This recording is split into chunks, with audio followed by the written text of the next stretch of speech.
You are now tuned in to My Skin is My Sin on Blog Talk Radio. From goons to gods, we welcome everyone. We only have one rule, and that's be respectful. You are now tuned in to My Skin is My Sin on Blog Talk Radio. Goons to gods, we welcome everyone. We only have one rule, and that's be respectful. Holla at us next week, man.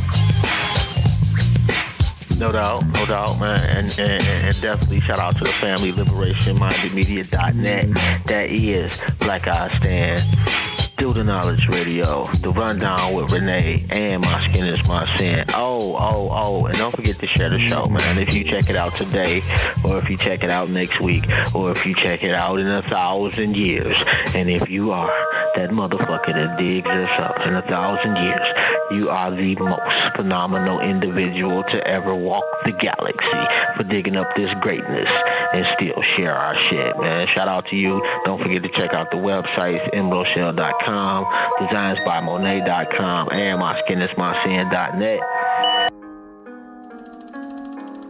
Yeah. Trust God. Trust God. Trust God. I ain't really feeling the day. I'm in my feelings today. Gotta mash on them, gotta smash on them just to go get me some pay. Bust my ass on it, spend my last on it, everything slipping away. I get my earn up before I burn up whenever I'm feeling the flame. You niggas thinking this a game. I ain't playing with them, I ain't staying with them, I ain't friends with them, I ain't mans with them. I'ma cock and let the can hit them. Get the paper, that's the plan, nigga. I just hope you understand, nigga. We can get high, fuck hoes, how the fuck I can't make a band with you? To the Zozo say. Told your ass, I just showed your ass, I exposed your ass. I'm in my spot, niggas can't take what I got. They can grab what I have, niggas can plot. That'll never make me stop. That's gonna put me on your ass, and I'ma come through in the worst way. And I'ma do you on your worst day. Niggas will come to your visual, but never come through on your birthday. People can't fuck with my spiritual, cause I be in tune with the earth say.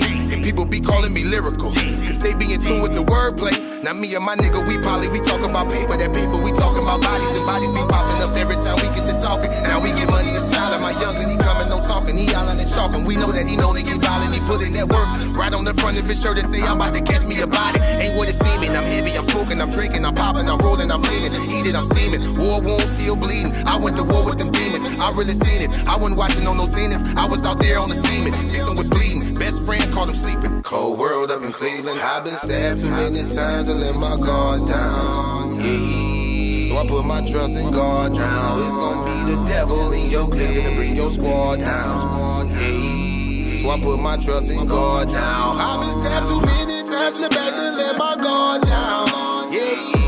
So I put my trust in God now. It's gonna be the devil in your clique to bring your squad down. Yeah. So I put my trust in God now. I ain't really feeling the day. I'm in my feelings today. Gotta mash on them, gotta smash on them just to go get me some pay. Bust my ass on it, spend my last on it, everything slipping away. I get my earned up before I burn up whenever I'm feeling the flame. Now me and my brother, we talking about paper. That paper, we talking about cheddar. That cheddar keep coming in every time we get to talking. So now we get money together. My youngin', he coming, he hungry. We know that he on it. We know that he down for whatever. He put in that work. Now when he go to the store, he gon' copy him 100 or better. Ain't what it seeming. He heavy, he smoking, he drinking, he popping, he rolling, he leaning, heating, he steaming. War wounds still bleeding. He went to war with them demons. He really seen it. He wasn't watching on no zenith. He was out there on the semen. Victim was bleeding. Best friend called him sleeping. Cold world up in Cleveland. I been stabbed too many times to let my guards down. Yeah. So I put my trust in God now. It's gonna be the devil in your clique to bring your squad down. Yeah. So I put my trust in God now. Too many times, God down. Yeah. God down. Devil in your clique down. Yeah. What's good, fam? This is Jobs, and you are tuned into My Skin is My Sin. Live on YouTube and Facebook. From goons to gods, we welcome everyone. We only have one rule, and that's be respectful. And hold on. Let me get Tim Sumter in the building. What's good, bro? Or is it this wrong? Oh, yeah. Yeah, that's crazy, man. Like when you call in on Blog Talk, your phone sound completely different. Yeah, it sounds worse. And let the book tell it. It's supposed to sound better.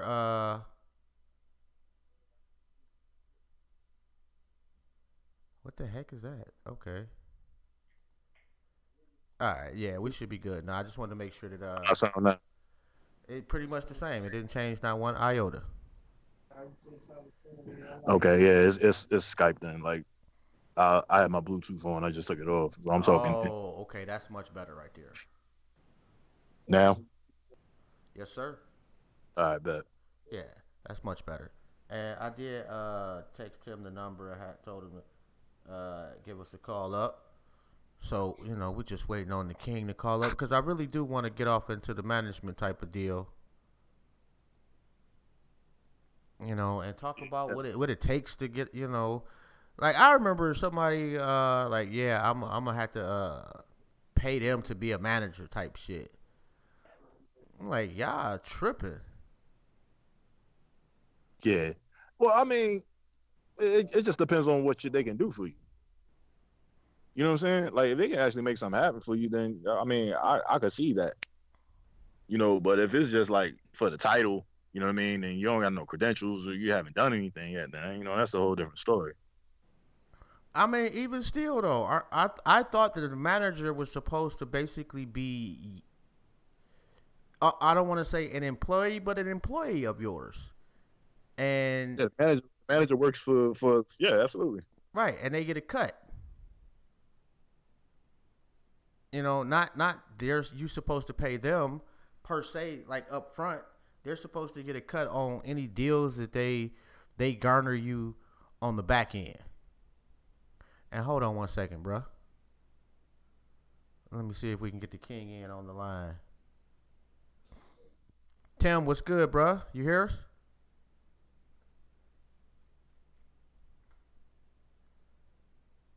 Tim, you there? Boy, I tell you, man. If it wasn't for bad luck, I would have no luck at all. Hey man, you know how I go. Yeah, I'm about to just call him because that is it's just the weirdest shit, bro. Well, it's a good thing I did say go ahead and let me go ahead and add this call right quick. Give me 1 second. Yeah. And in my mind, it's like I really want to just say the number out loud because that's how I usually dial numbers and shit.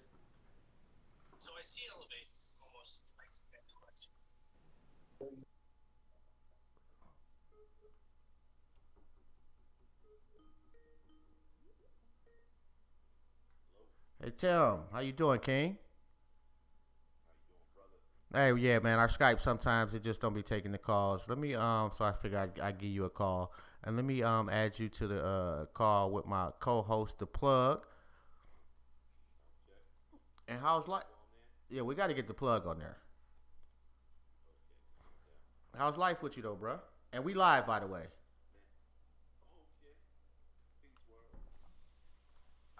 Peace, peace, peace. All right, the plug, Joseph. Appreciate you having me on. No, man, it's definitely our honor, man. How's life though? How's the family? What's going on with you, man? Oh man, there's a lot going on in life right now. There's a lot of things going on for the new year, the family as well. Just finished visiting the family in South Carolina. So I usually take the last week of the year to kind of unplug, get away from the social media, get away from everything, concentrate on God. You know what I mean? And that's it. That's dope. Yeah, that is. That's very dope, man. Family over everything, man. Well, the What good. part of South That's Carolina? right. Outside of Columbia, like Hopkins, Gadsden area. Okay, That's all right, where yeah.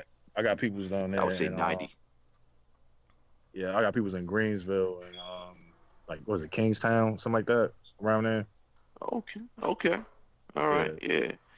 yeah, yeah. I was born and raised here in New Jersey, but my parents they're all from down south. My mom is one of 11. My dad is one of 17. So Whew. that's where everybody is. Yeah, big family. God, gee. Hell. Well, see, yo, it wasn't no social media back then, yo. So like Word. the time that we spend on phones now, yo, like back then, yo, like niggas was getting it in. You know what I Yeah, they mean? were So spending it doing other things, and right, fact. they had to have them people to till that land, the farm. So That's what it was. yeah, But 17, yeah, bruh, absolutely. like they must have had 1,000 Yeah, acres. man. Like, man, I Yeah, can't do man. it, bruh. That's Yeah, the it's something special, man, to go down and see everybody. It's definitely a blessing. That's dope. That's dope. And it's good that you're in a position where you can do that. Yeah, man, no doubt, no doubt. But yeah, things are beautiful, man. That's Um, what's up, man. can't we're entering into 2020, and I just see a lot of great things on the horizon. I mean, you are the man. You tapped in, plugged in everywhere, and know everybody. That's got to be dope. Yeah, man, I know God. I know that much.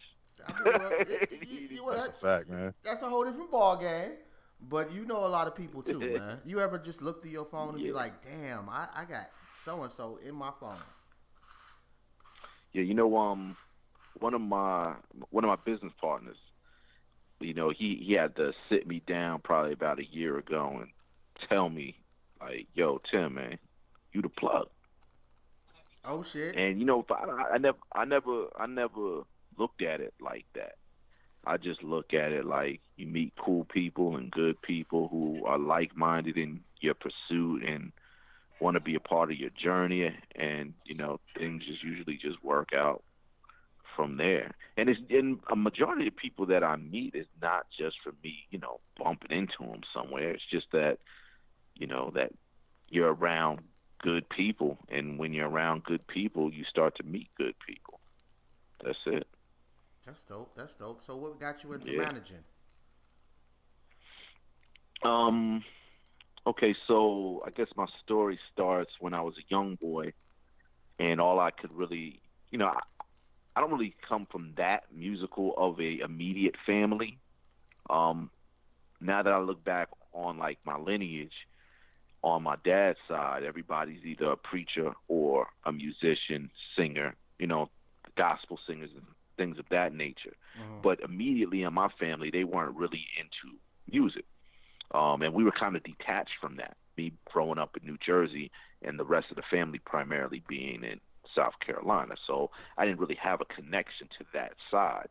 But one day, I kind of grew up in a more Caucasian town, and the music that they were listening to at the time where I grew up was a lot more rock and metal. Mm-hmm. And me being in that town and being around, my friends, the majority of which were white, all of them pretty much was white at that time. They would listen to certain music. I'd listen to it, go home, put on the radio, listen to that music. Now I have an older brother. My brother was born and half raised in more of an urban setting in Patterson, New Jersey. Mm-hmm. And one day he came into my room and he heard me listening to some of this other stuff.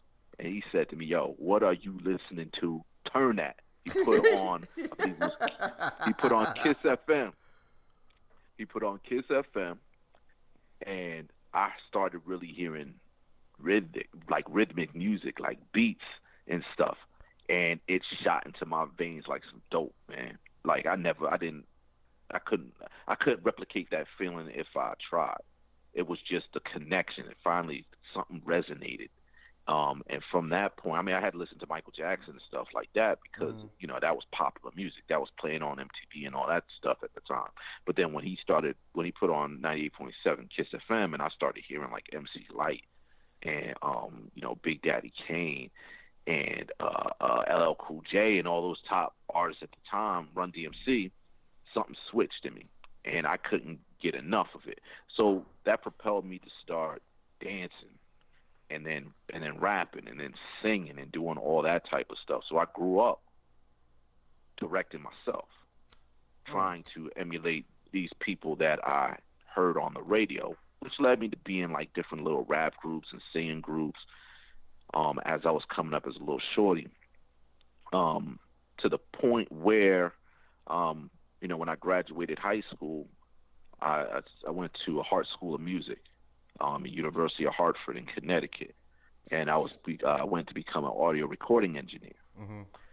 So when I went there, although I love music, it was different. I wasn't expecting them to throw me into music theory to learn notes and piano and learn how to solder circuits and things of that nature. I was like, yeah, I just want to go and record dope music and try and make dope music.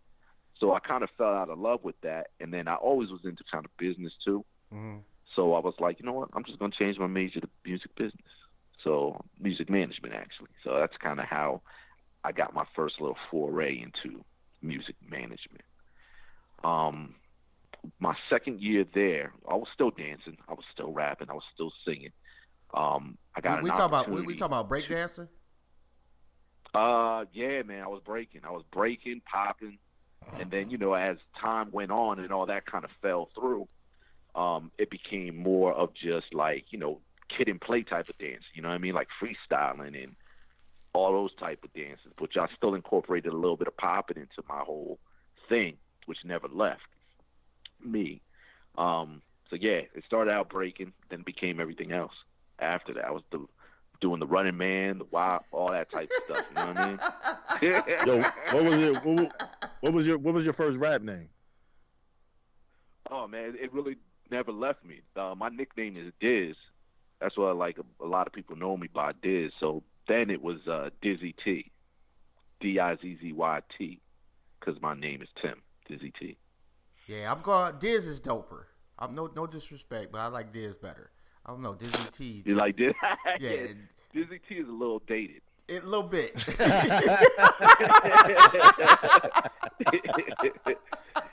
Yeah, man, a little dated, but yeah, I think Diz will do just fine. All right. Yeah, but then while I was in University of Hartford, I left there because I got an opportunity to dance over at Teen Summit on BET. I don't know if you remember that show, Teen Summit. Oh yeah, I remember. Yeah. I used to watch. Yeah, used to come on Saturdays. Yeah. Teen Summit was the business. Yeah. So I started dancing there. Actually, we replaced Maya. Maya had gotten her recording contract. She was leaving the show along with a couple other people.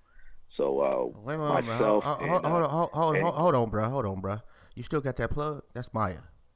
You know what? I got a bag. I'm sorry. Hey, man.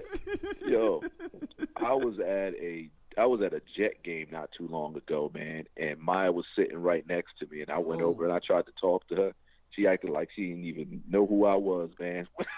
Really? she didn't want no parts of it, man. Now Well, you? I was like, all right. You think she'd be friendlier She used now? to teach. Yeah, she used to teach at my cousin's. She used to be a dance instructor for my cousin. Used to take one of her classes. Yeah, man. She was not having it. Oh, damn. But all good, Maya. It's all good. Yeah, shout out to Maya though. You're still beautiful. Yeah, no doubt. Yeah, delicious. You're still beautiful. Right on. Absolutely. Yeah. That's So it was actually disrespectful. It was actually man. myself and Queen Onaja. My bad, bro. Go ahead. Yeah. I said it was actually myself and Queen Onaja, Lone Wolf. We both were on Teen Summit dancing. That's where we dope. first met. That's dope. That is dope. Yep. She got some skills. Oh yeah. I'm gonna have to go. Man, all that greatness running through her veins, bro. Like she gotta be dope. You know what I mean? Oh yeah, man. Hip hop is in her blood, man. You know what I'm saying? She's a freedom fighter and all that, but she's also rooted in the hip hop culture, man, which just magnifies how beautiful person she is, man. She got some bars too. Yeah. I'm not even gonna front. Yeah, no doubt. I checked. No doubt, man. I went back and checked the tapes. Yeah, check the tapes. Do the Googles. Yeah, I did. Hey, and when she was coming on the show, I said, let me check her out. Let's see if she was dope or not. She was back there doing her thing. I was like, okay.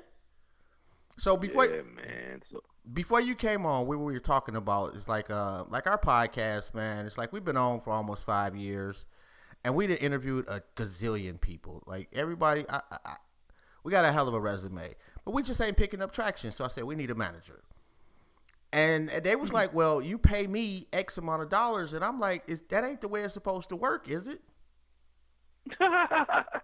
All right, so I think people get it a little twisted, right? So there's two things you could be. You could be a manager, which you help cultivate an artist or a client, and you try and put them in certain positions to succeed, and Mm-hmm. as well, like give them some sort of like a strategy to help things come together to make them a better you. Mm-hmm. And they generally take a percentage of anything that comes in as it relates to the artist or that person. But then there's also people who tag themselves as being a consultant. Mm. So in any business that you go into, corporate America or whatever, if you need a fresh set of eyes to come into a business endeavor and provide some sort of guidance after looking at the whole scope of what they do, I mean, you could spend a month, you can spend 3 months, you could spend 6 months just shadowing the person, just to see certain habits, see certain things that they're doing right and certain things that they may be missing the mark on. And then you lend your expertise and say, you know what, instead of doing that, you should do this. Instead of doing your show at this time, you should do your show at this time. Instead of having this type of guest on, you should have this type of guest on. Instead of promoting here, you need to promote there. And this, and you lend that expertise because you've seen how it worked with other people. Mm-hmm. Now, if you do that um, as a consultant, they will charge because that's just how it goes as a consultant. But a manager usually will take the ride and the journey with you, and Okay. as you eat, they eat. That's dope. Now, So see, I don't like to call people out as being shady or crooks or anything like that because certain people need certain things at certain times. Like I don't look down on a lot of people who consider themselves as being consultants and they maybe set up meetings for certain artists at labels or wherever the case may be, and they may charge a little something because mm-hmm. that person may not have had the means or the connections to get in those doors. So it's not about getting in those doors, it's about what you're going to do when you get in those doors. Okay. So if you feel like you got a dope product and your only way to get in those doors is to maybe break somebody off a little something because you believe in yourself, I don't knock it. Yeah, but how do you know that that's a viable investment? Like, how can you say, You have to believe like, in yourself. well, no, as far as like, somebody comes to you and you say, okay, yeah, they got a good game, they're talking a lot of shit, but how can you validate whatever it is that this particular person said? Like, I managed Oh. Kumo D back in the day, that type of shit. Well, if they managed Kumo D back in the day, you shouldn't be really messing with them anyway. You know what I'm saying? Because if that's what they holding their hat on, hanging their hat on, that they managed Kumo D back in '82, bruh, nah. Yeah, I might want You to move got it. on, You huh? got. You got to. Yeah, you're gonna have to move on from that. I mean, you definitely wanna. You gotta definitely look at people's work ethic. You gotta look at kind of their body of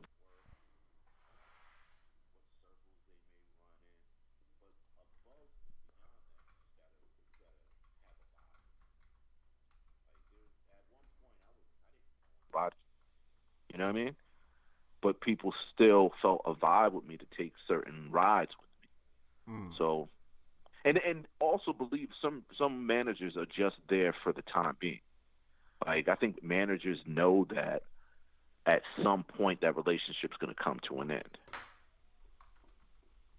Like Mm. there's some managers that can only take you so far, and then as the artist or as the client, you got to know when okay, this person can't help me any further, and I want to grow. Either they're going to figure out a way to break that glass ceiling that they have to get you to where you need to be, or you're going to have to boogie. Hmm. Yeah, I've heard that before, and I'm like, well, that's kind of fucked up. Like manager A takes you from the ground to like the 10th floor, and you just get off and be like, nah, bruh. Like, what is it that you can't do? You done got me so far. How come you can't continue to get me better? To take the whole journey. Circumstances, right? Like in corporate America or any job, you got certain people who are just grinding the whole time. They're like, yo, yeah, I'm in the mailroom right now, but I want to be the CEO. And then you got the other guy who's like, you know what? I'm in the mailroom right now. I just want to be a shift supervisor on the third floor. You know, and because I got three kids. I got one kid who's getting ready to go into high school who plays basketball. I want to be there for his games or her games. You know what I mean? Like it just depends on what that person wants. You might have a manager who's like, you know, all I really want to do is if I can bring in 200,000 from this artist a year or from a few artists a year, I'm good. You know what I mean? I live a very comfortable life. I don't buy diamond jewelry. I don't drive a Range Rover. I'm straight. But then you could have that other manager who's like, you know what? I want to be where Diddy is. So that person's going to grind harder than the other one, right? Mm-hmm. Yeah. So that first one is going to be able to get you to a certain point. But if that manager's grind isn't like on top, like I want more, more, more, more, more, you're going to be stuck. Which one are you? I think I'm in between. I think I'm in between. Like I definitely want to build something really, really great. Mm-hmm. I would not mind being considered to be like, you know, a Jay-Z or, you know, a Puff in the future, you know. But I think my personality-wise, I'm more of a Clarence Avant. Wait a minute, who's You that? know what I mean? The Black Godfather. Like if you check out like Netflix, you'll see like Clarence Avant's a story where he was one of the most powerful person in the music and entertainment and politics business, Mm. I did and not know nobody that. knows him. Yeah, I never heard of the guy. He's a small black brother from North Carolina who had his hands in music, who had his hands in movies and politics, and he was considered to be one of the most powerful people in the industry. And you know, it was one part of the show that they talked about was they were wondering how did he become so well off?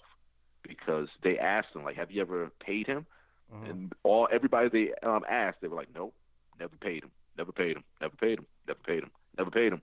And you're talking about people who they interviewed was like Puff. Mm-hmm. You're talking to Shaka Carter, Shaka, what's the name? From Disturbing the Peace. Okay. I know you're talking about. Yeah, Shaka. Ludacris Yes. manager. Yeah, yep. Jimmy Jam, Terry Lewis, like all those guys. And everybody's like, I ain't never paid him. I don't know how he got his money. But my man did his thing. I just want to be that person to help connect the dots. I feel you on that. And I'm not greedy whatsoever. I'd rather just see the whole team win, break me off with my piece, and we're straight. We're going to strive for greatness, but we're going to do this as a team. Because I know my limits. Personally, I know my limits. And I accept that.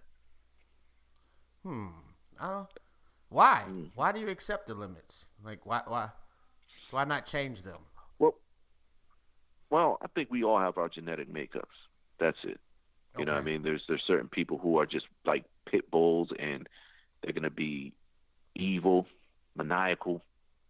You know, throw people on the bus any time that they get. I am a little bit more reserved in my approach. I think things out strategically, and I like to get people involved. That's it. I like my sanity. And I know I can get on these phone calls and these meetings and do my thing as far as making connections happen. But I also know me personally as a person that I'm more team oriented. I'm gonna divvy certain things out. I'm gonna take on my responsibility, which needs to be done on a higher level, and we're all gonna achieve it together. I'm not gonna settle. What I do is quality, but I'm also not going to be the one who's gonna have a self-imposed stroke in the next 2 years. I don't want to do that. You know, striving for things. No, I don't want to do that. Mm-mm. I feel you on that one. We're gonna get to where we're gonna get to where we need to get. but nah, I'm not gonna let you stroke me out or Biggest. anybody else. What's your biggest success so far? Oh man, um, it's been quite a few wins. Um, we've gotten some deals locked in with a few artists. Um, we had some great success with Drum Squad Records, Drummer Boy, I heard a drummer boy. Atlanta. Yeah, Drummer Boy. We've had some good stuff with him and an artist that I deal with in the past. We've had some endorsement deals, which were really dope. Um, I the best is yet to come. I mean, we got a lot of things on the plate that we're working on for the new year. And you forgot the And it's show, going man. to. Well, what show? Cop Watch. Oh yeah. Well, I listen. Cop Watch America. I was brought into that. Um, Queen Yonaja has been a friend of mine for quite some time now, and we were talking one night, and Queen. I don't know. You guys know Queen, and Queen is the most direct person in the world, but she's humble, and she has a way of, I guess, asking you certain things without you knowing that she's asking you. So she asked me to help her out and get involved with, helping to manage her and her future, especially with show Cop Watch America. And the way she did it was like, she was like, "Hey Tim, who else are you managing right now?" We were talking, and she was like, "Oh, is that all that's all you want to do right now, as far as managing?" I'm like, "Yeah, I think so." And then I kind of went to sleep and woke up the next morning. I was like, you know what? I think she might have been asking me if I wanted to get involved. Ever since that day, we've been rocking, and it's kind of been like the ascension is incredible because we're both grinders in that fact. You don't worry about her safety? Do I worry? Yeah. We talk about that often. Like, we just finished, like, not too long ago, we finished a media tour in New York. And, she's very savvy with that. She's been in the spotlight for a while. But, it's my job just to make sure that, just take certain safety precautions. We're going to be at a lot of places, some with accessibility, but, it's not always the smartest thing to always announce where you are at certain times. Yeah. So, that was kind of one of the rules that we implement. Wherever you are at that time, and you can always post about it or share the video later. Right. Yeah, that makes makes a lot of sense. Just giving the whole context. The relation. But the relationship that we're building with BET, I believe it's a solid one. I believe the show was ranked number 3 on the BET network, right behind the Tyler Perry shows. I believe it's called Sisters and The Oval. So it's doing really well. Nice. The cast, her cast members are really dope people, and everybody's just striving for that one cause. So I think is evident in the show. And I think BET should understand her star power, and she's fighting for truth and justice. And, I think there's a lot more other things on the horizon for her. I would agree. Yeah, she got that it factor. Absolutely. Absolutely. Yeah. Absolutely. Yeah, but we're just trying to grind, man, and do our thing, one foot in front of the other, one day at a time. We see you out there, bro. And working it, man. If ain't nobody else told you, man, we proud of you, bro. Oh, and I don't hear that often, so I appreciate that.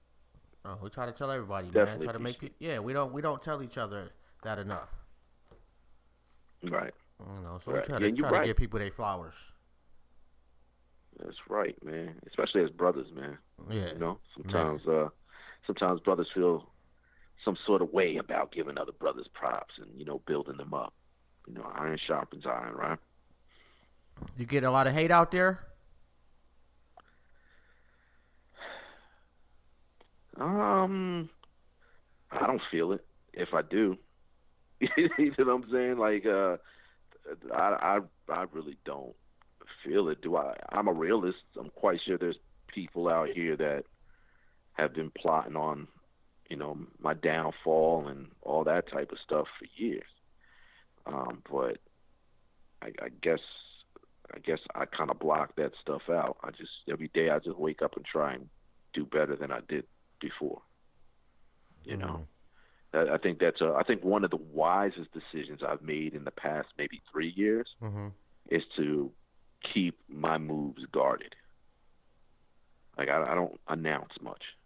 I don't even like talking about like anything too much in the past, because there's certain people out here that if you tell them you're about to do something great, even a negative thought from them can ruin it. That's how I feel. So I'd rather people not even know about it. Yeah. I just do. Tell them after the fact. Or let them find out. Exactly. Let them find out in the press release. Let them call you. Like, damn, you did Word. that? Well, Word. yeah, I did a little something, downplay it. Yeah. Just a little something. Yep, absolutely. So what we got next? What's on the agenda? Oh, man, on the agenda, well, one of my business partners, he just became an A&R over at Compound Entertainment, which is Neo's label. It's part of Island Def Jam, so Big K, congrats to you on that. So we were planning on a few things with that move as a team. I believe that's going to be dope. We're working on quite a few things with Queen. Don't want to speak on that, but just stay tuned. I think the first quarter is going to be pretty interesting on some of the moves that we're going to be making with her. Of course, once everything is solidified, you'll be one of the first to know. You know what I mean? That would be we'll dope. Circle back through so we can get on your show and talk about it. So that would be dope. Yeah, absolutely. And I'm just out here trying to put in the work, man. That's it. Solidify relationships and turn like some business relationships into real friendships, and that's it. Yeah, like you're a cool dude. Man. Like we've chopped it up a couple of times, and you wasn't on no, holier than thou. I'm that guy type of shit. And I've seen, I've come in contact with people with a lot bigger egos and a lot less productivity. I'm just keeping it a stack. It's crazy out here, man. I get it, man. I hope I'm not too boring for your show, man. I'm just kind of more of a monotone, mellow dude. I hope I ain't boring your guests. I'm the boring one. Like Rome is like the third most interesting motherfucker on the planet. So, Oh, word? Yeah. And I'm just some schluck that's on the show with him. That's how it goes? Hey, yo. Pretty much. Yo, that is funny. Man. But you guys sound like y'all a piece of work, man. Oh, man. I just feel the vibe. Oh, man. Just imagine you two sitting somewhere. Oh, my God. So that's what we need, though, man. That's what we need. What we need, when you get that hungry ass intern that's looking to manage somebody for free, tell them to holler at us. Uh-huh. We broke. I mean, listen, brother. What's them two motherfuckers? What's them two motherfuckers on TV? I'm sorry, bro. And they went, DeSeuss and something. Oh yeah, Miro. Oh, and Darrow or something like that. Right. Yeah, Miro. Right. And Miro, that's what it is. I ain't taking nothing from them. Them niggas is dope. I like them. But we could do that shit. Yeah, really dope. Right. You just gotta put your mind to it. Right. You gotta put your mind to it, man. Yeah. You got the platform. You got the equipment. Man. And that's right. The equipment don't work. Phone line. Shit. You'll get it work. You straight, man. Y'all keep doing your thing, man. Y'all got a great show. You got great personalities, man. It's just about the grind and meeting the right people at the right time. You know what I mean? That's it. That's it. Nigga, I'm and old. You know, I'll be dead soon. The right motherfuckers better hurry up. Shit. Man. You is not that old, bro. Not that old. Bruh, I used to go to house parties with a cardboard box to break dance. That old. Okay, yeah, you pretty old then. Right. Yeah, you old.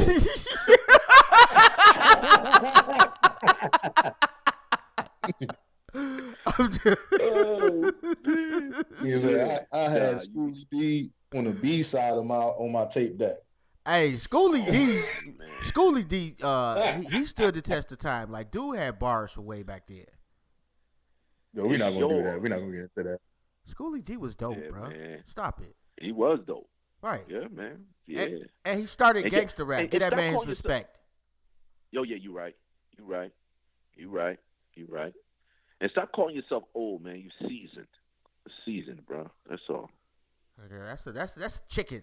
I'm old. Shit. Man. I'm starting to come to terms with it and enjoy it somewhat. It still like freaks me the fuck out. That damn, like I'm closer to a box than I am the womb now. You know? Man, you have some negative thoughts, man. I mean, well, you know what? You do, but you gotta be vintage. You gotta be vintage. I might have to work. I'm vintage. Yeah, I might have to use that. Oh man, I'm vintage. Yes, circa. Gotta put the eyebrow up when you say that shit. I'm vintage. Man. All right, we gotta figure out how old you are, man. Like, did you buy like Converse weapons? Were you rocking those? Actually, I have rocked some Chucks. I'm not the weapons though.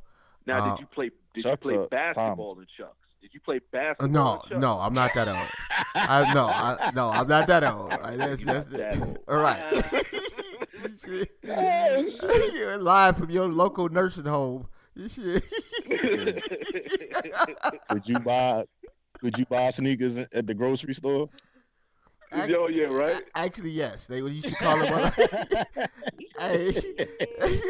They used to call them piles because they just it was a big ass pile of shoes. Oh my goodness! And if you rode up in school with some piles on, bruh, it was gonna be a set. Flyers. Oh my goodness! It's nothing like school roasting sessions, though, man. Like, oh my gosh! Yeah, I remember my mom used to take me to Kmart, and they used to have like a bin full of shacks. Shacks, bruh. Man, yeah, that's tough. Yeah. But see, back in my day, like $200 was school shopping for the whole semester. Shit, man. I went to school with this kid. Yo, I went to school with this kid since middle school till I graduated from high school. Yo, his father refused to send him to a barber. Yo, he had a bowl cut for as long as I knew him. Yo, like the shit was crazy. Right? Yo, like, but he was cool. You know what I'm saying? He was cool, but and he always possible about like Spaldings and shit. So like, the niggas used to roast him. They used to say he had Newports on because you know what I'm saying? Like, shit was fucking, like, yo, the Newports is the night you check upside down. Yo, this joint used to be on the nigga sheet. So, yeah, it was bad, man. It was school roasting sessions. At that point, man, if you can't afford a haircut, you might as well just lock your hair, man. You know what I mean? Throw some cornrows or something in that joint. No, bro. I mean, or learn how to cut it yourself. A shape up bowl, like no shape up. Like it was even all the way around, not faded, just a bowl, my nigga. Like it was crazy. I think I might have to sue the old man for that shit, man. That's got to be like some type of torture mentally, man. I would have to take you to court. Yeah, I really would. I'm not even gonna lie. And if I did that to one of my kids, I would expect to be sued.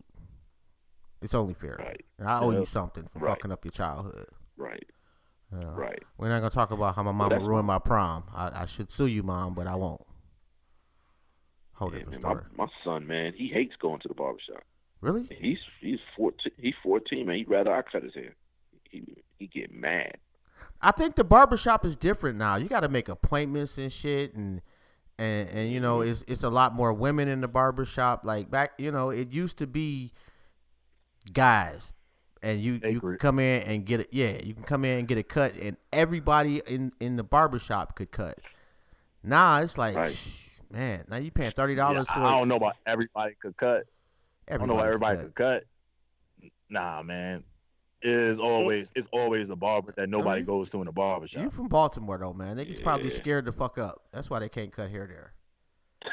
Like, no, we not gonna do that, yo. Come on, yo, chill out. You from Detroit? That is Yeah, true. man. That is true. Y'all thugging it, man. You got Detroit and Baltimore on the line. Y'all, Come on, bro. You from Jersey? Like you can't really talk. Jersey. you right. You know, like, man. Yeah, we three the hard way then. Oh my goodness, man. Was it really New Jersey Drive though? I always meant to ask somebody from Jersey that. Oh man, like I knew a couple of people who were in the middle of all of that. Like they had just moved to kind of the suburbs from the East Orange, Hillside, Newark area, and you know they take me around to certain parts, and then, yeah, it was live like that. I wouldn't say it was like the exact portrayal, but Jersey back in like mid '90s, there was a lot like that, man. A lot like that. Yeah, my neighborhood was I like look at that as training the glory ground for days. that shit. Was what? It was like a training ground for that shit, man. Like that was like. Oh yeah. Like it was like that was like the JV of getting in the game, stealing cars, and then you moved up to selling rocks. Yeah, man. Look, my first house that I ever purchased was was on this quiet street in East Orange, New Jersey. Me and my wife, first house that we bought, and at night, you don't hear a thing, but all of a sudden, all you hear is. You know what I mean? Like just somebody just doing a random donut. Somebody, bruh. When I was in high school and like into maybe my first year of college, there was a dance. You know how Baltimore and Jersey share some music as far as club. Yeah, club. Right. But there was a dance called the Lock It Up, and it emulated somebody stealing a car and doing donuts in the middle of the street. It was a big locking it up. It was a big part of like Jersey, northern Jersey culture, especially like East Orange, Newark, stealing cars. It's just what they did. I wonder, like it seemed to me like stealing cars and crackheads have disappeared. Well, technology changes stealing cars. Yeah, you're right. Technology definitely. But if you got you a who ride around here, it's gonna get taken now. If they can jam that screwdriver into the ignition, it's gonna get taken. Hey, you know what? Then again, it might not, because this generation has no clue about that. Yeah. And but those old heads probably still out there. Them niggas still out there. They out there stealing copper now. Yeah, they'll go steal your pipes. Oh my. That's big in Baltimore, right? Wasn't that big in Baltimore and Detroit, right? Yeah. Like that's a legitimate. Well, I won't say a legitimate, but that's a hustle now. And to the point, on the craziest part, like motherfuckers now, what they'll do is, if you don't lock up your house that you own and it's empty, people will move in your shit. Yeah, it was squatter rights. They're doing that here too. Yep, squatters rights. Yeah, I think that's nationwide. I think that's nationwide. Yeah, Yeah, they're definitely doing that around in these parts too, man. That's kind of Yeah, ridiculous. You know, but at the same time, they got a yeah, church man. here that they want to shut down because they want to house the homeless. Why would they do that? Man, Why would they do that? who That's knows, crazy, bro? Yeah, it is. It is ridiculous. You know. man. Like 2 years ago, Mm, I had a studio. I had a session, a recording session in Detroit. There was this really dope studio. It was called Royal House. okay. This thing was crazy, man. It was like, had like this big gate that you opened to go in there. And then it had a basketball court in the studio, a gym Yeah. in the studio. It was like something. It was something crazy. And the session had ended. It was like a 3-day session. I was headed back home. I drove out there, and I made the wrong turn because I saw a sign.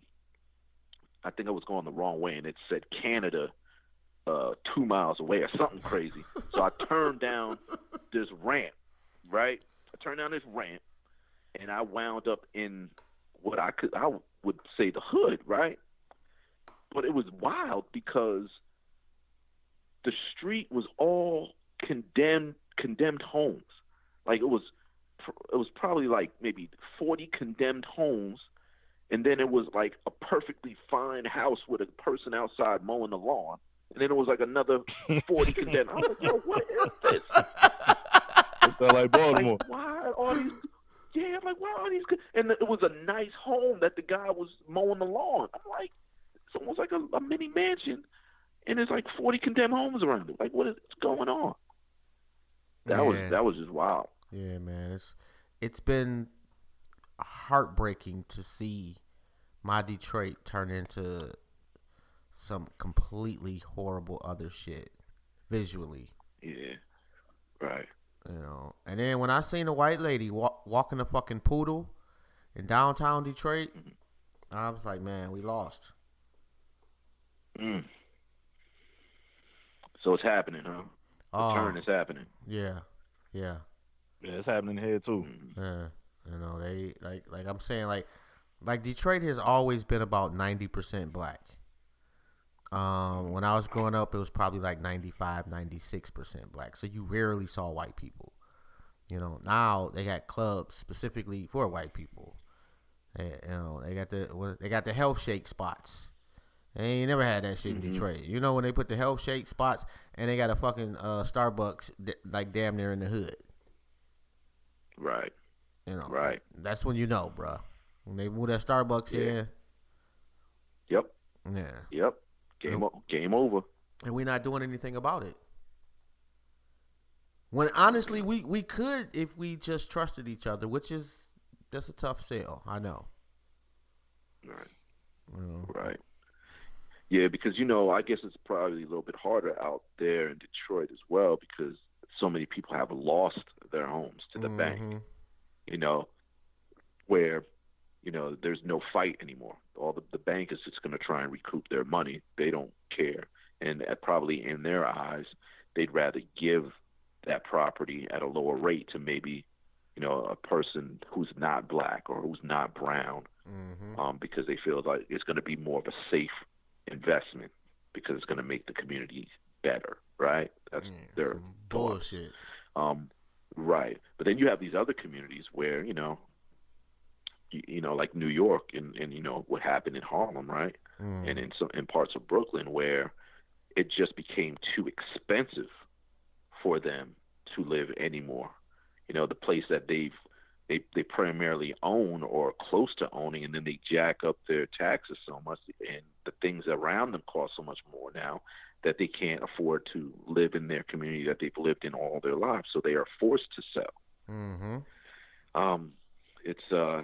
They'll get you many different ways. But then you also have those people who just want to sell out. They can afford to stay in those places, but then they're like, yo, I bought this place for $100,000, and now I can sell this thing for a cool mill. I'm getting out of here. Screw my community. So it's a multitude of things, right? I don't know if that's necessarily screw my community or more so that's $1 million. Well, some of the people I've met, they're almost like, man, I don't want to go here anyway. I've been wanting to be out of here. So it could be either way. Yeah. Like you could take that meal, go down to either way. Atlanta and be good. You work it right forever. Yeah. You know, and I just picked Atlanta because that's where everybody go when they need to start their life over. Yeah. That was incredible. You know? Start their life over. They Right. Y'all tell me I ain't lying though. It's the truth. You know, and I'm not. It's true. It's just funny. I'm not knocking Atlanta, and I'm not knocking anybody changing their situation to better themselves. I have done it, but that seems to be the go-to spot. You know, Atlanta and Texas. Yeah, Texas too. Yeah.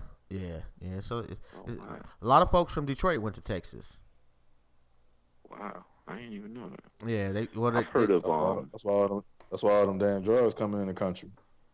That's yeah, I saw that. Yep, I saw that report. I saw all them Detroit niggas niggas down there. All right, that makes sense. Stop hating, bro.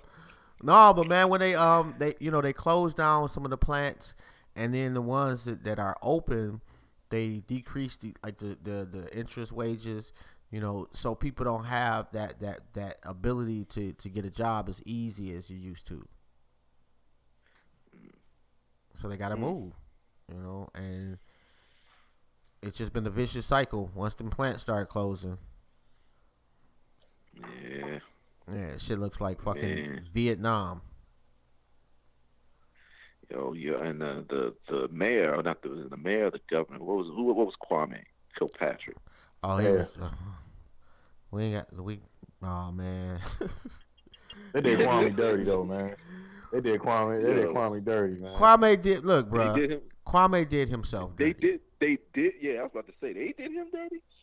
Your man had. Yeah, I mean, they all do that shit though, man. Like, look, bro. If you get on the stand, and they ask you about you bopping somebody else, be a man. Say yes. Half the city knew that he was messing around with that broad anyway. It was not a secret, bro. They went to high school together. That'd be the downfall. That'd be the downfall of niggas pulling off. It always be something linked to a woman. No, this nigga was throwing stripper parties at the city, the Nugian mansion. Have you been to a stripper party, nigga? That's fun. When you're the mayor, you're not supposed to be throwing stripper parties on public property. Why not? Hey, I'm the mayor. When you're the mayor, you're not supposed to have 1 3-carat earring. Well, Mike F said, Kwame, he had 1 earring that was 3 carats. I'm like, that's y'all man? Oh man. I mean, actually, that's so Detroit right there. Like I will say, like he was so Detroit, but he didn't know when to stop. And given his pedigree, you would think that he would have been instructed better on how to do your dirt. You know, and then so not only get caught up the first time, they like, look, bruh, we ain't gonna lock you up. You're gonna be on probation. I mean, you're gonna house arrest or whatever the fuck. We'll let you move to Texas. They gave this nigga a job, making 100 stacks a year. This nigga immediately goes and pays cash for a truck. Then tells them he was broke. Oh, yeah. What was this popular? Was it like Bling Bling out? Was it Bling Bling a popular song out around that time? Probably. Yeah. Sounds about right. Yeah, man. You know, I'm a. I'm just saying, man. Like it's always a downfall. I mean, power corrupts, man. Power corrupts, yo. That's what happens. You know, like he was Obama before Obama. Like he was that good a politician. He was just a spoiled kid. Charismatic, huh? Yeah. Like he had that factor that okay, yeah, I could get you to buy into this shit. And he actually did some good for Detroit. He just was a spoiled kid that couldn't get out of certain ways. Mm. You know, but yeah, Yeah, I forgot he moved down to Texas, and I heard he got some sort of like government or political job down there. I forgot about that. like, bro, you supposed to just ride off into the sunset, shut the fuck up, you know, make your money, pay your shit back, Right. and keep it moving. No, Right. this nigga went down there stunting. Cause he's from Detroit. Like, and man, you know how northerners, like some northerners, I ain't gonna say that. Think about like if they go down south, like everybody's slow. You know what I'm saying? Like the city slow where they come from. It You know what I is mean? though. So that's probably what it was. It It is is. though. It is. There's no question about it. It is. But you know, like if I got Allen Iverson earrings, like I'm not. I'm gonna be stunting. I'm real shit. Like, I'm gonna be stunting them joints. Like, hey, look at this Like 3/4 mink. But no, man, his parents had been in politics before he was born. The old man That's was even better. the old man was the hood type of politician, and the old lady was like the front piece for the whole operation. You know what I'm saying? And they had they shit smooth. Like this nigga was supposed to be cultivated better. I think they just paid for everything for that nigga, and he ain't. You know, you got to be able to. You can't get on the stand and lie, bro. When you do that, Right. it just, especially for silly shit like that, man. I mean, not silly shit, but you end up losing your wife. Old girl lost her husband. You end up being broke. Your mama lost her gig. Your daddy lost his gig. Like, you ruined a whole fucking legacy for some stripper parties and extra box. Right. Well, Now, see, did he do time? Yes. He's currently Yeah, locked he did up. time. I think he is Yeah, he's still currently locked locked up. up. Yes. Oh, so he got locked up in Texas. I'm not 'Cause sure I where thought he's I at. thought he moved to Texas. He did. I think he. You know what? I think he might have came out and then went to Texas. I don't know the whole story. Well, I think that's what it was. Nope. He Yeah. he got convicted in Detroit, and part of his the terms of his conditions of probation or whatever was that he could move to Texas because he had a job lined up. Okay. And then you know he got hemmed up because he was lying to their ass and not paying the money he was supposed to. You know, so, and I'm not sure if that's federal, because if it's federal, he could be like anywhere in the country. Right. No, I just know the nigga's still locked up. I'm not sure how we got here about Kwame for like 20 minutes on that nigga. My bad. But It's interesting. and That story is interesting to me. man, niggas love him though, man. And like Mm-hmm. he reminded people of Coleman Young. That's what it was. Like Coleman Young was the same nigga, actually probably worse than Kwame. But Coleman Young, it was newspapers. Like he could, you know, like he didn't have social media and, you know, that huge spotlight from across the country. And that nigga was a bully and he was not a fan of white people, so we like that shit. Okay. All right. You know, it's just I know. Kwame was sloppy. I know what I'll be researching tonight. I'll be researching him tonight. I'm gonna find out more about Kwame. Oh man, good, yeah. Kwame was you know, I did. There'll be another Kwame, and hopefully they learn. You know. Yeah. And like, I guess Obama was the other Kwame. No, he wasn't. It was Barry. Yeah. He definitely wasn't no Kwame. Like, man, come Obama on, was black enough. Obama was black enough for some white people to accept. Yeah, Obama in the same sentence. Yeah, man. Obama had swag though, bruh.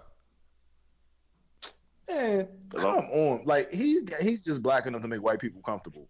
Like let's just keep it real. Like you gonna tell me that he just not just like a cool ass motherfucker though. He may be that, but what I'm saying is like Obama, like Obama wouldn't be you talk about the first black president, like Kwame Brown, like for when Obama's background is and how he was raised. You say Kwame Brown? Hello. Yeah, Oh, I seen a Kwame Brown. hold on one second. Hold on one second, Rome. Tim, can you hear us? Hey, Tim. Yeah, I heard him saying hello. Oh, okay. And yeah, I think the call dropped. Let me call him back right quick.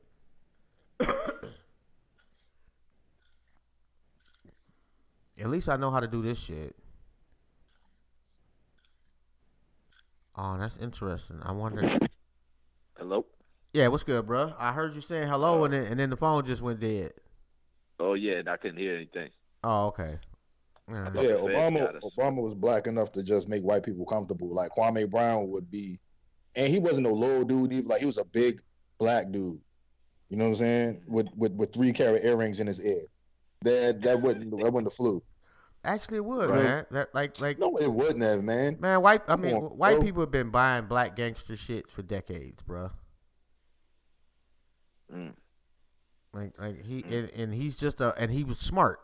Like dude was a really, really, really, really smart dude, so he could get away with that hood shit. You know, because you're not gonna debate that cat. You're not gonna get on stage and be, whatever. Because he's gonna be prepared. Like when it comes to that type of shit, bars, bruh. Mm-hmm. And it's like the difference between a reverend telling you a story and a dweeb Nigga from telling. Detroit. No, a dweeb telling you a story.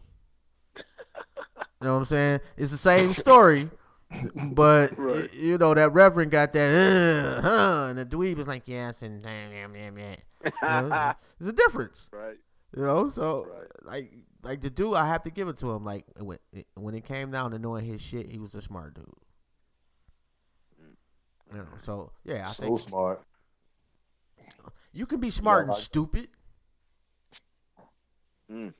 There's a lot of smart, stupid Sure. people. Yeah, there's a lot of them. Yeah, I am one of them. I'm not gonna run from that. I've done some dumb shit in my life. Yeah. Yeah. I've definitely done dumb shit, but I wouldn't refer to myself as dumb. You know what? I like this road that we're going down. We're going to each tell the dumbest story.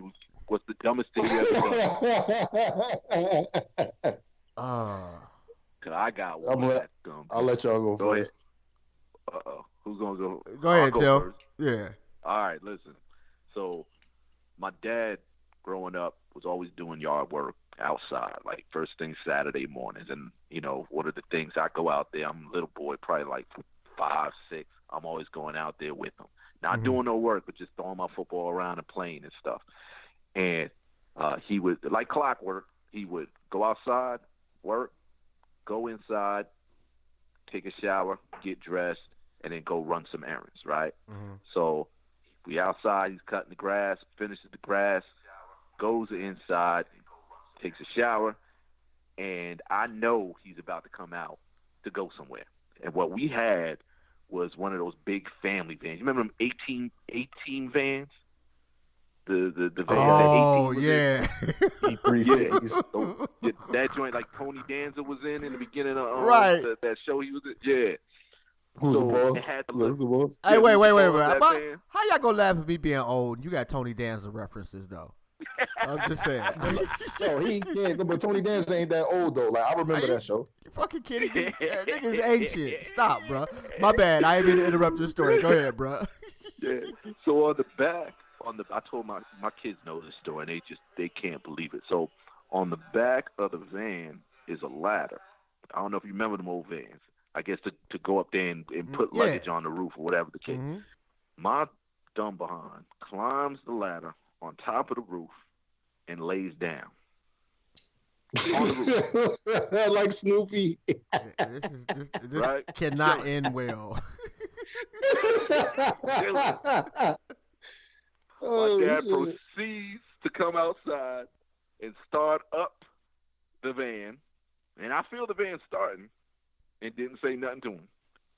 He proceeds to back the van out of the driveway and take off down the road, and I'm laying on top of the van. It wasn't until like 4 blocks later at a stop sign, somebody looked up and was like, "Somebody, your kid is on the van." He would have went on the freeway, I would have been gone. Oh, Gone. That would have been wow. crazy.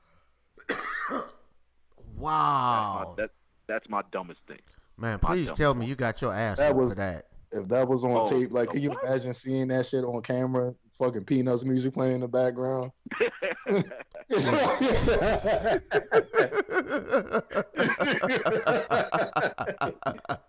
Yeah, man. Oh, That's my dumb one. I think I That's the think one that I makes me cringe. I think I've told this one before. I don't know.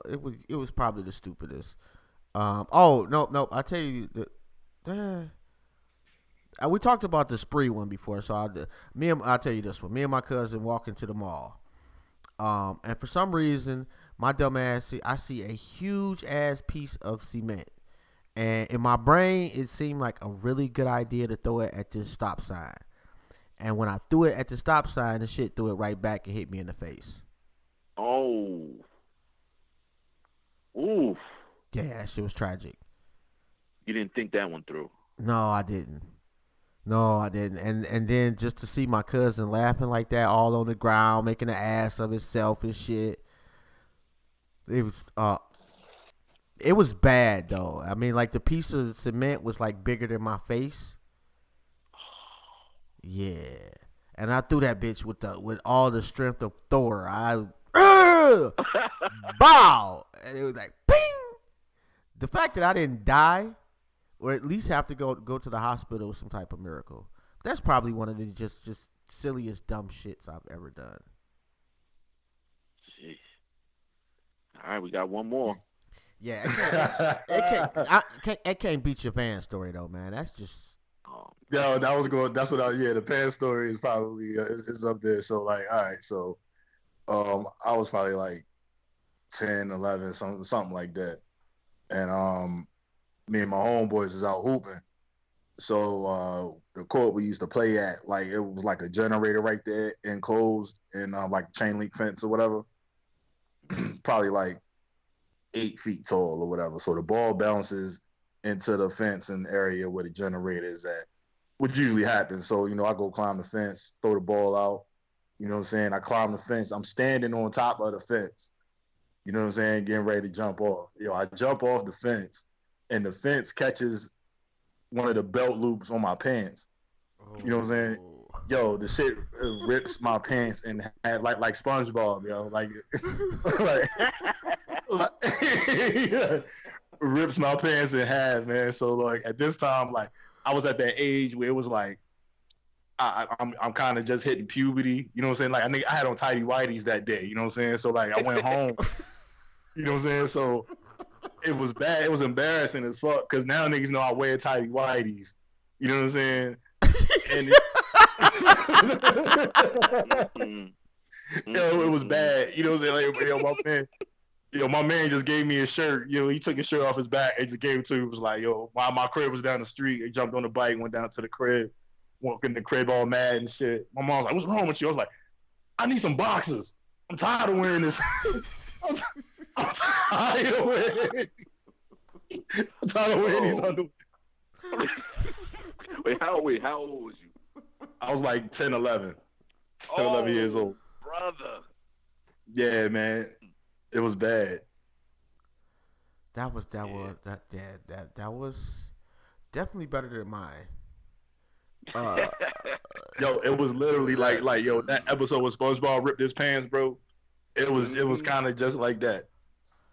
Yeah, that's pretty bad, man. Yeah, tidy whities is tragic. I mean, but you know what? They did the trick back in the day.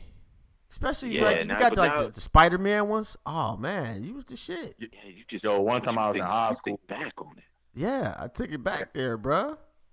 Yeah, I go back to Kresge's. God. What is that? What's Kresge's? Yeah, that sounds like some old Star Trek. That was basically Kmart back in the day. Oh, okay. Yeah, and it was another one. I'm trying to think. I can't remember. That shit. Woolworth. Woolworth. I was like, that was before my time. Woolworth. I don't recall the Woolworth. I remember shopping at Woolworths. I was Yeah, like I remember 4 or shopping at 5 years Woolworths. Like, old. yeah, Yeah, but Cowgirls. y'all on the East Coast, man. Y'all was poor. We had some. Yeah. We had class. We had Hudson a la mode. Mm-mm. Mm-mm. Yo, man. Yeah. Let me ask you this, because we went totally had nothing to do with managerial anything for a minute there. Right.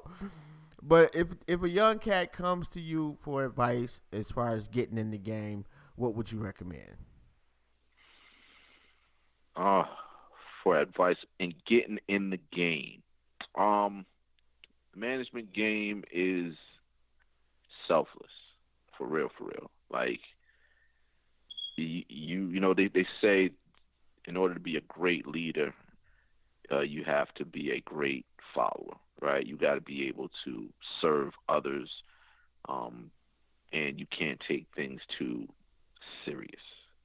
So if you don't have those qualities, as well as being a people person too, because you gotta like people. I'm the type of person who can find good in almost everyone. Uh, and you kind of have to be that person who can take a lot, that likes to talk to people, that likes to form relationships, and you just can't be selfish either. Like if you have those qualities, you'll be fine. If you like to make things happen, you like being task oriented and look at something that's 2-3 years down the road and be patient enough to see it through, then it's for you. You just can't get caught up. I think a lot of people downfalls they get caught up. They get caught up in the nightlife and all, meeting these people and being starstruck and all. You can't do that. You just have to be yourself, and you got to be willing to help someone else besides yourself. If you can do that, you can do this. I would get starstruck. Yeah, I mean it's hard sometimes. It'd be a couple people It's I'd be hard. like just crying on your shoulder. And then go, Oprah, yeah, I'd be. Yeah, It'd be a tear there. yeah, It'd be a thug yeah. tear. Like, And I know, I I think know. We talked about Oprah, and I know, man. I'm coming around, man. That she's tragic, but Yo, Oprah's horrible, bro. I know, Like, I know, man. I know, man. But she got $1 billion, bro. Just saying, that changes a lot, right? it does. You know, what does it really change though, man? Like Oprah, man, I already slammed Oprah. I ain't gonna say nothing else, man. Like, I'm saying, Halle Berry, although nuts, I'd cry. Mm-hmm. Actually, Cry, I probably would grab her by the ankles and not let go. Security. Right. I'm probably gonna get arrested, So yeah, there would be a couple people that I would. Yeah, I don't know if. I guess once you get to talking to a person, it's different. You feel me? Like I think the starstruckness would go away after the conversation began. Right. And that's happened to me quite a bit from my time over at Teen Summit. There was a lot of people that I really really liked, and then I met them, and I'm like, oh man, I wish I never met them because they just killed it for me. Oh, you know who was like that for me? Black Thought. See, there will be no black thoughts in there. Nigga, that nigga was a whole asshole, bruh. None. What? No black Yes. thoughts. Word? Yes.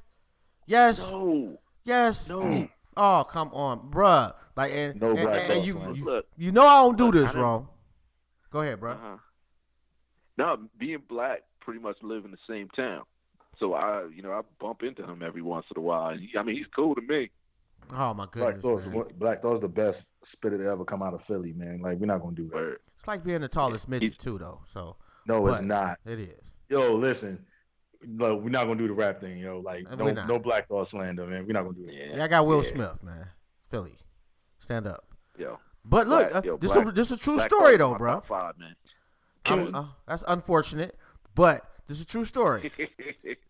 Because I live in Cleveland now. I've been here about 2 decades. Went to the Rock and Roll Hall of Fame one day because the Roots was down there, and like Black Thought had on like this $100,000, probably like a $50,000 coat.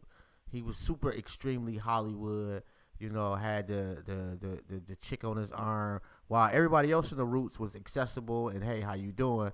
He was on some behind the velvet ropes type shit. Cause I'm the MC, I'm the main MC, I'm Black Thought. Like, what you mean? Well, then hence you being the main MC, Black Thought, you lost a fan. Cause I specifically got the fuck up out of my bed. If the 5 Heartbeats was out right now and was popping, right? You think you could just walk up on Eddie Kane? No. If there's an event that says the 5 Heartbeats are gonna be there for a meet and greet with the fans, yeah, you kind of expect Eddie Kane to actually act like he wants to meet the fucking fans. I don't know, man. I just think like if I was, how you gonna make excuses for somebody being an asshole to the paying customer?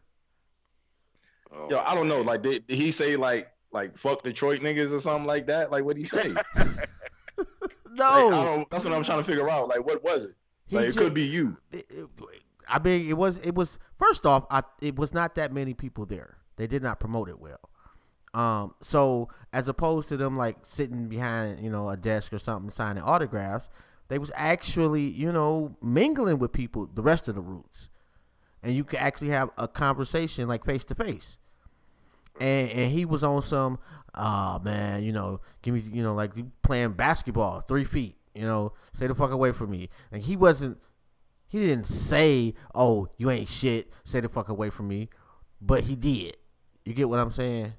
Like he was just you. Damn, man. It just sounds like you smitten because he wouldn't talk to you. Nigga say I'm smitten. I honestly feel like the Roots, I'm supposed to do something with the Roots because it seems like every year around the same time I run into either Black Thought or Questlove. Like about 3 months ago, me and Queen were up at Hot 97 for Ebro in the morning, and after her interview, they took their pictures. They were like, okay, Black is coming and Black Thought's coming in. So, he came in, everybody talked, and I'm like, yo, this is crazy. The last time I saw him was like a year before that in my town at the Whole Foods. Mm-hmm. And he was mad cool. And then, of course, I met him quite a few times over at Teen Summit. He was cool. And the only person I ever had a problem with is Talib. When I met him a couple times, he was always been kind of a little, I don't know. He always seemed like he was in a mood. Nigga must have been on Twitter. Yo, niggas be coming for Kweli too, man. They be coming for Kweli, man. Hey, your man's be wilding on Twitter though. I can't cape for none of that shit for him, yo. Like who he is as an MC and who he is as a person, like he separates it. You know what I'm saying? So like that shit he say on social media, like I can't back none of that. But he's still fine. I mean, he's still one of the best MCs of all time. Yeah, I mean, I don't follow him on Twitter. He be acting up on there. Yeah, he be wilding on Twitter. Yeah, your man's be wilding on Twitter. Yes. Yeah, he be wilding on Twitter, but you know what I'm saying? Like, it don't matter because Jay-Z, Jay-Z bigged him up. That's gonna be forever. Right. He's cool.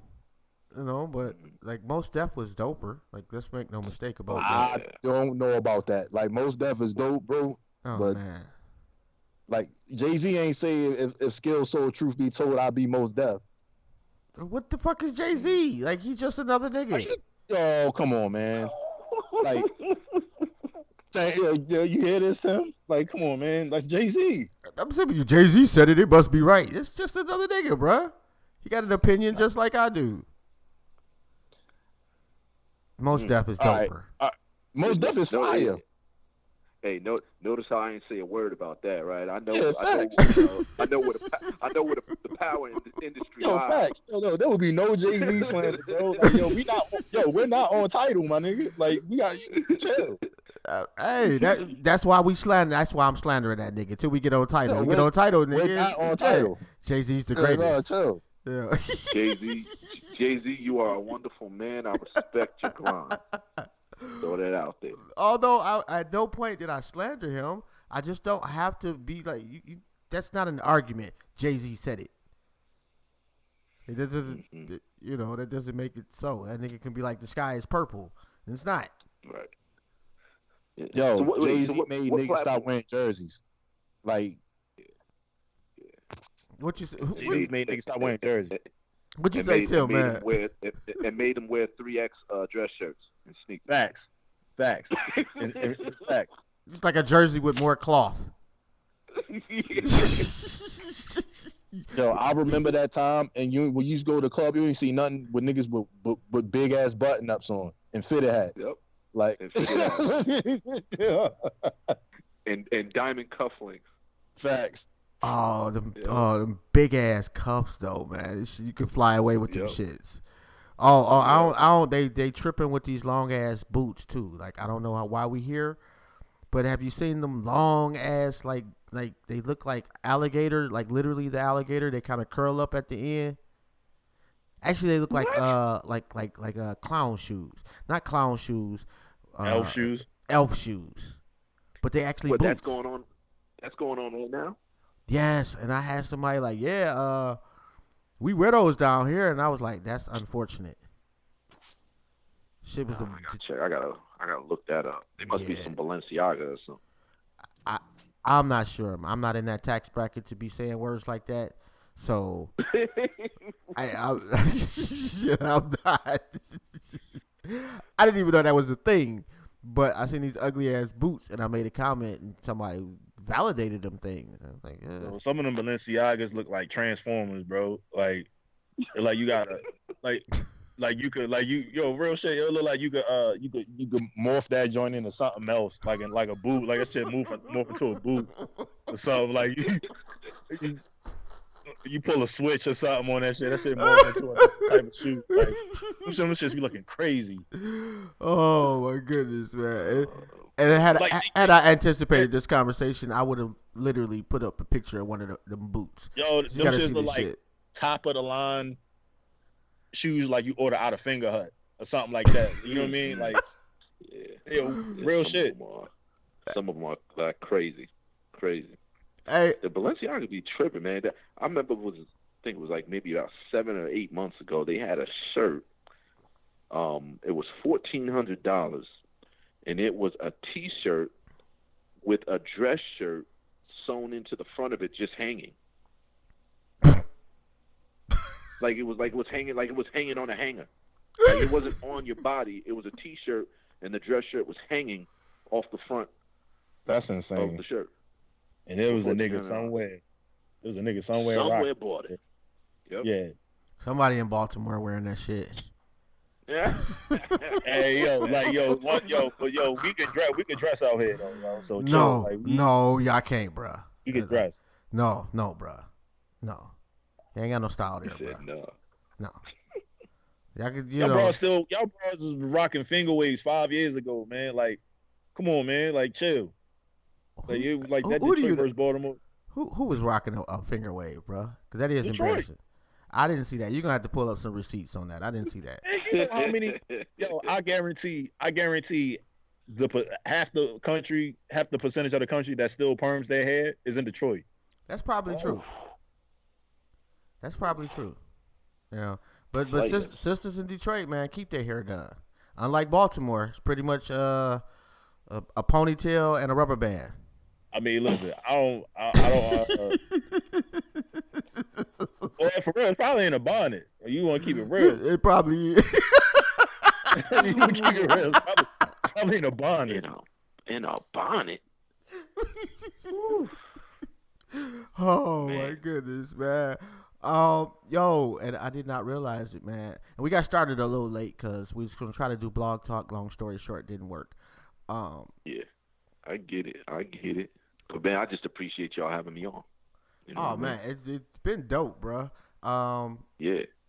We slightly ADHD, and it's hard to explain to people that, or just they won't come on the show. So I'm sorry if you feel like I lied to you. But Listen, man, I enjoyed it, man. Like, talking management stuff and music stuff is one thing, but kicking it with some good brothers, that's a whole other thing. I really enjoyed it, and I needed this. That's very dope, Yeah, and shout out to Neo, man. Come on, man. We need to interview you, man. That would be dope. We got questions. Oh, what'd you say? I said shout out to What'd you say? Neo. It was a random shout out to Neo. I remember you saying something about Neo Oh earlier. yeah. Oh yeah. Well, you know what I'm saying? We'll see about that. Just in case, you know. Let me see. I got a Rolodex of people I'd like to interview that I can't get a hold of. Right. And you know what? Speaking of what's his name, Talib Kwelido, I've seen clips of interviews he's done of other people. He actually is a pretty good interviewer. Is he? From what I've He's seen. dope. Yeah, from what I've He's seen. dope. I watch the People's Party. He's dope. Yeah. Yeah. No. I don't harbor any bad. You know, it's been a while, very long while since I had any interaction with him. That was one of the first things I did out of college too. Like while I was in school working at BET, I was a college rep for Raucous Records because I met when Talib and Most came to perform. They had a guy there who did their promotions. His name was Headquarters, and you know, I was in his ear. I made my little pitch how I wanted to be down, and yeah, he put me on. I did that for a little while through college when King's Dominion trips and little stuff around schools. Man, I go and hand out their product. Who's the best MC you ever heard from Raucous? Oh my gosh, from Raucous. All right, so I mean, look, Sound Bombing 2 was like one of the dopest projects to be ever created, right? Facts. There was so many ill MCs on there. I can't even remember a lot of their names at this point in time.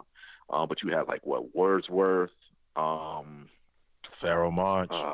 Pharaoh Monch, of course, Pharaoh Monch, which he had a dope project. Pharaoh's project was dope. And what was the group Pharaoh was in back in the day? Organized Confusion.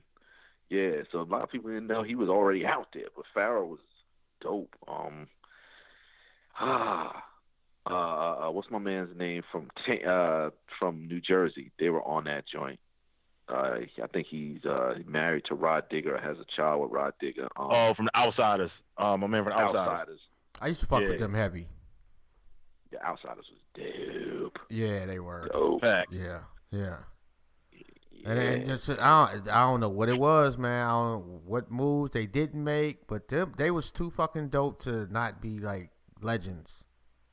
Right. And they was signed to Eminem. The Outsiders. Yeah. That's Jaws about to start caping. That's Jaws, man. Oh my goodness. Don't.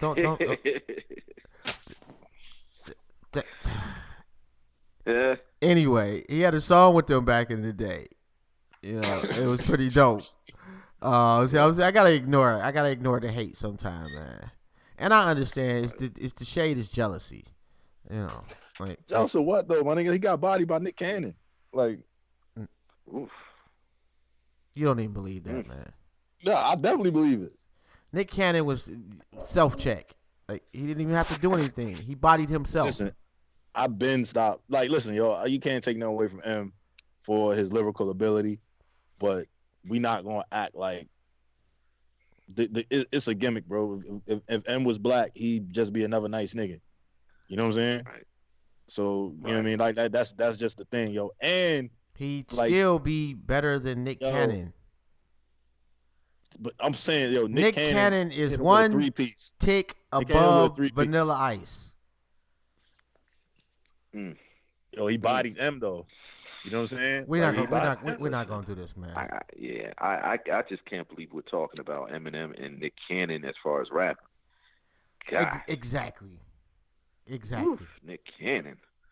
Like I respect his hustle, believe me, but we're not gonna talk about rapping. Stop it. Nigga said Elvis Pusley. That shit had to be the funniest bar of fucking 2019. You actually quoted that like that was dope, bro. I just said it was funny. No, it wasn't. It was like, no, it's hilarious.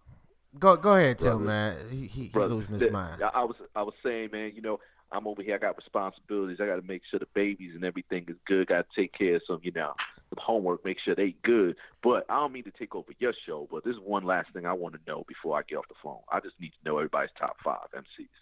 I just need to know it.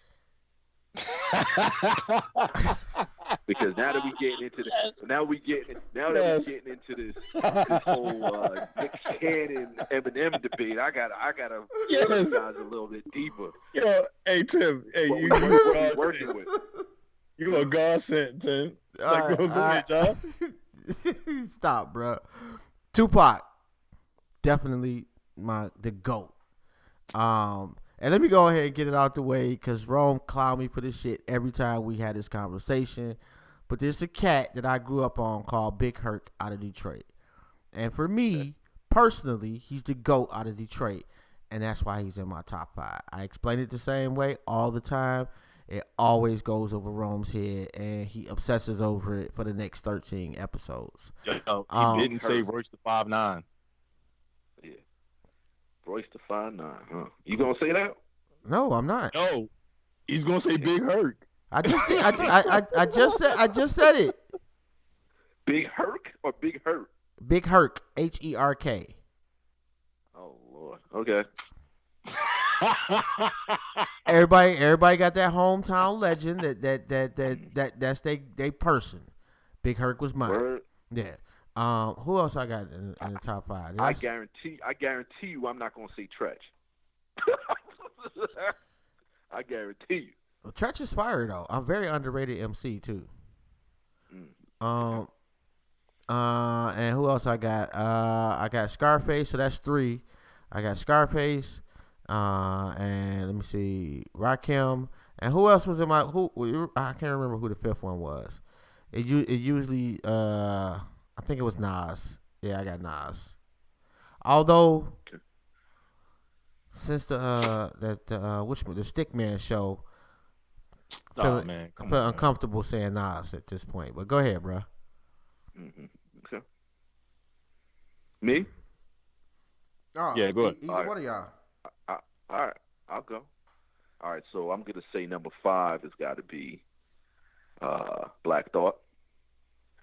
Number 4 is going to be Nas. Number 3 I'm conflicted. I have to say Jay-Z Big. That's my 3A, 3B. I know I'm cheating a little bit. A lot. But then my first 2, number 2 is Rakim, number 1 is KRS-One. That's a solid top 5. So my number 5 would be Scarface. My 4, Big. My 3 is Hove. My number 2, I'm gonna go Nas. Number 2, and number 1 is Pop. No, wait a minute. You had somebody else in your shit the last time we talked about this. No, I said I had a 1A. I had a 1A and 1B between Nas and Pop. No. It was somebody totally. It wasn't Quad Mega because that's AJ. I'm gonna say Styles P. My number 5. Somebody said Quad Mega. Yes. No. Yes. No. His cousin says Quad Mega. Not top 5. Yes, he did. Yes, he 5. did. Yes, he did, bro. I'm never gonna forget that. I might have had Styles P over Scarface last time I said my top 5. But which is disrespectful to the fullest. No, you're crazy. Styles P over Scarface? Yo, you could debate it. No, you can't. You could really debate it. No, you like can't. You're taking away. I'm talking about lyrical ability and catalog. Like Scarface is a legend, no doubt. Like Scarface is, like I said, I just had in my top 5. But you want to compare career, like Styles P's been way more active. Styles P's still relevant. Styles P's still spitting out music.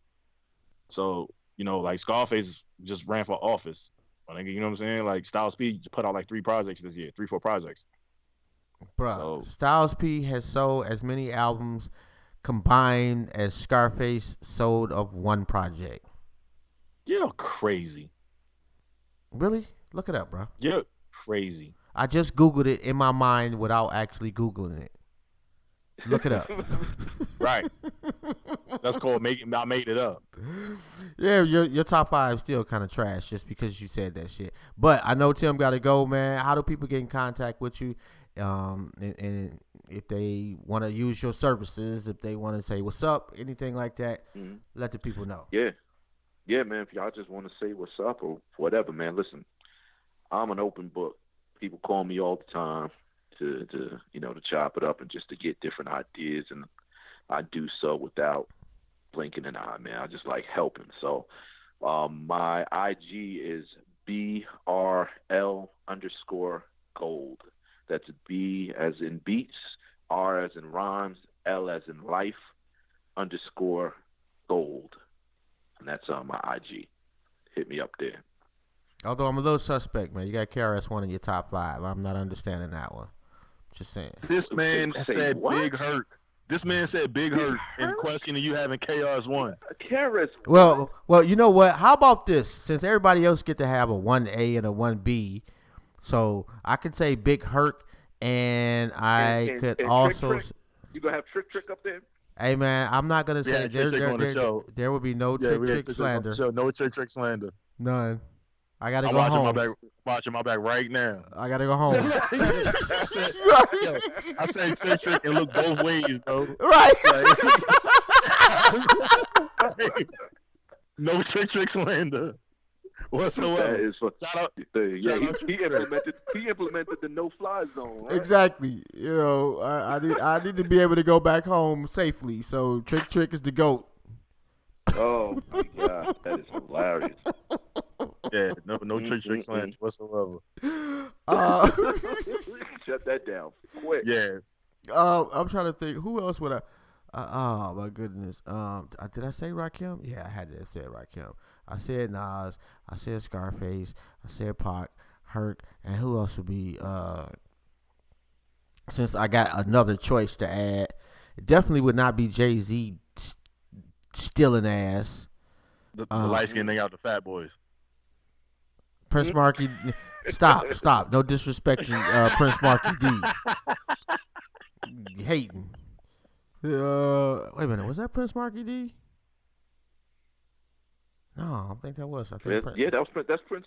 It's Prince Marky D. Yeah, it is. That is. Yeah. Okay. Yeah, it's Prince Marky D. All right. See Rome, you agree. That's how great they are. You know who he is. Salute his pen game. He better than Master P. But anyway, man. Let me see who is my. Never. I might say Ice Cube would be like my 5B. So get Big Hurt the fuck out of here and just say Ice Cube. No, like I'll support you on that. I don't need your support. Nigga, it's my top 5. It's not a bra.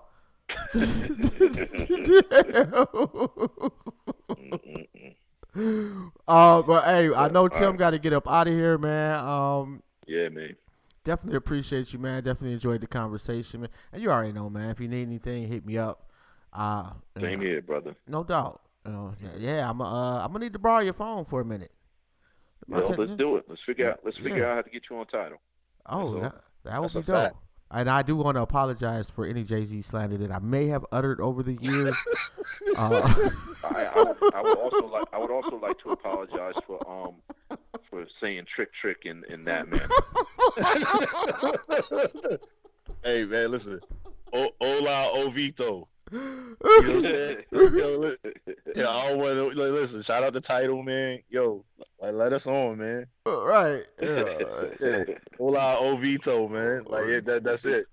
We can bring all 12 of our followers over there to Tyler. Who you shouting out, Ron? Let's get that up to 1,200, man. Let's get that up to 12,000. Man, that would be nice. 12,000. You know what I mean? Let's do it. But yeah, man, let's like to shout out the whole team, man. You know, Big K, Marquise, my homeboy from Baltimore, Israel. That's my best friend there. Demiana Esposito, young artist I've been working with for 6 years, and of course, Queen Unites the Lone Wolf. Big things for 2020. Just follow us, and we're gonna be doing our thing. That's it. No doubt, man. Ron, what you got, bro? Shout out to Tim and all the Tim's team. Shout out 300 Gangsters. Shout out Keys Development. Shout out everybody tuning in. Share our shit. Follow me on IG. S Driving for Perfection _43.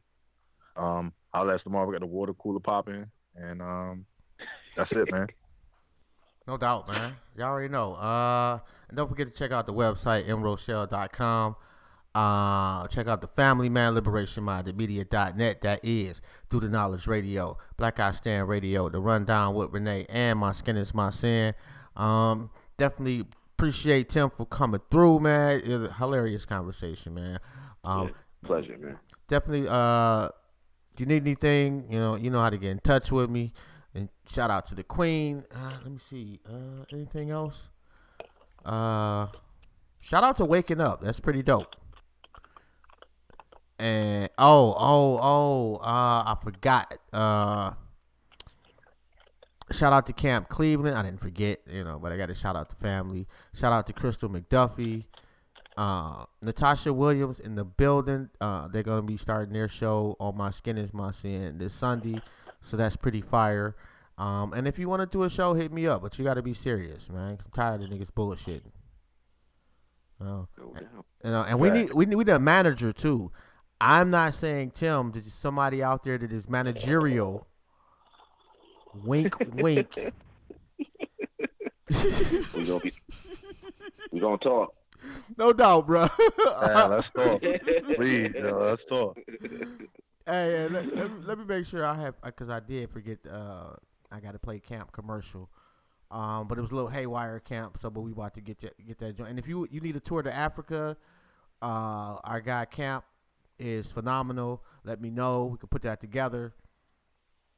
And just check out the video. I do believe he's got all his information on there and the whole nine.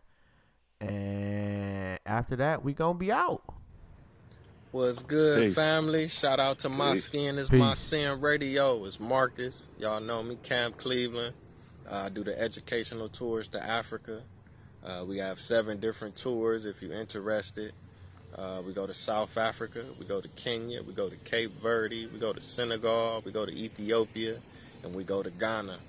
So I just want to let people know, a lot of times they're like, you go to Africa, or have you been to Africa? But Africa is the most diverse continent on the planet genetically. So the best example or comparison that I could give you is if a person visits North America, which is a continent. You have Jamaica, you have Haiti, you have Mexico, you have United States, you have Canada, and we know obviously that those countries, the people look different, the language is different, the way they dress, the foods they eat, the way they cook, the laws, and a lot of other things, the customs, the holidays. So Africa is even more of a diverse experience. So, if you can, you visit one, and if you can, you visit more. So, my tours, they include a flight from a destination city. So usually we fly from the East Coast, and it'll be a round trip from maybe New York, Washington, D.C., Baltimore, Philadelphia, Detroit, maybe Atlanta. It includes dinner, breakfast, all of the activities. So if we go, to a museum, we ride the camels, we go into a zoo, we go into a national park, we ride a boat down the Nile River. All of those activities will be included in the package. And also it includes insurance, to cover any medical issues, or if it's an emergency, emergency cancellations, that's covered in the insurance. And, if you have any questions, let me know. We can go all year round. We do have a payment plan. You don't have to pay all at once. You can plan for 2020, 2021, 2022. It's for all ages. I've taken kids as young as 13. I've taken middle school, high school, college students, adults, male, female, different races. It don't matter. Everybody is welcome to come. It's a great experience. I would recommend that everybody come. And, I could just tell you a little bit about the tour. So starting with Egypt, that tour primarily focuses on that ancient African history, ancient world history. We going back 5, 10, 20,000 years ago. Some of the smartest, if not the smartest people, in the world. You know what I'm saying? So we go to, the Great Pyramids of Giza, the Bent Pyramid, the Red Pyramid, the Black Pyramid, the Step Pyramid. We go to the Valley of the Kings, the Valley of the Queens, Hatshepsut's Temple, the Temple of Karnak, the Temple of Luxor, the Cairo Museum. We go to different cities. We go to Abu Simbel. We go to Aswan. We go to Cairo, Luxor. And it's really a great experience to see, those black faces, them afros and braids, building the greatest monuments that the earth has ever seen, So we go to Ethiopia too. That's the beginning. That's where they believe life started. Ethiopia is home to the oldest human skeletons in the world, that we've discovered thus far. But it also has a lot of ancient religious history, a lot of Christianity, possibly the oldest churches in the world, the oldest Bible, the oldest Christian nation is believed to be Ethiopia. And we'll go inside of some of those churches. And it's great food there, great culture, beautiful people, good music, good dancing. It's a great experience. We go to South Africa, and we learn a lot about Nelson Mandela and his movement and his fight to liberate black people. We learn about Winnie Mandela, Desmond Tutu, Stephen Biko, Robert Sobukwe, many of the great freedom fighters. We learn about Shaka Zulu. We go to his grave site. We learn about the Zulu Nation. We learn about apartheid. We go to the Apartheid Museum, and we learn about the atrocities that South Africans went through that was similar to what we went through. So, and it's a lot of fun in South Africa. That's probably, some of the most fun I ever had, We go to Ghana. Ghana, that's, we hands-on. We going into the villages. We witnessing the people make kente cloth and make clothes and designs and watch people make shea butter. We get to see people sing. We go to naming ceremonies. When we go back to the motherland, they're going to give you a new name. It's just a great experience. We go to the slave castles, the door of no return. And that's an experience that every black person should have. But I ain't going to take up too much time. Big shout out to My Skin Is My Sin, most definitely. And if you got any questions, you can contact me on Facebook or Instagram. And my page name is Camp, C-A-M-P, Cleveland. Peace. What's good, family? Shout out